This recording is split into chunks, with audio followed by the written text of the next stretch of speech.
हे माहिती आहे तुम्हाला? काय नाव ऐकलं तुम्ही? माझी वसुंधरा अभियान? नाही माहिती आहे हे अभियान काय? मी सांगू? आपल्या अवतीभोवती जो काही निसर्ग आहे, जंगल आहे, पृथ्वी आहे, पाणी आहे, झाड आहेत, वायू आहे, आज आपण बघतो की नाही सगळीकडे प्रदूषण आहे की नाही? पण जर असंच चालू राहिलं तर पुढे मग नंतर तुमच्यासारखी जी लहान मुलं असतील त्यांना इथे राहता येईल का पृथ्वीवर? तर आपण प्रयत्न केले पाहिजे की आपल्या अवतीभोवतीचा जो काही परिसर आहे, पाणी असेल, नद्या असतील, तलाव असतील, जंगल असतील, हे स्वच्छ राहिले पाहिजेत. प्रयत्न करणार ना? तुमच्या गावातल्या नदीत जाऊन का? वैशाखरेच्या नदीच्या किनाऱ्यावर थोडंफार आहे ना? थोडंफार सिंगापूरमध्ये आहे की नाही? आपल्या जवळच्या नदीत कचरा आपण तो साफ केला पाहिजे की नाही?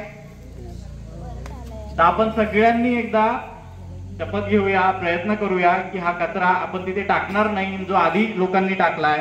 मग ते मोठे असतील, आपले आईवडील जरी असले, कितीही मोठा कोणी असला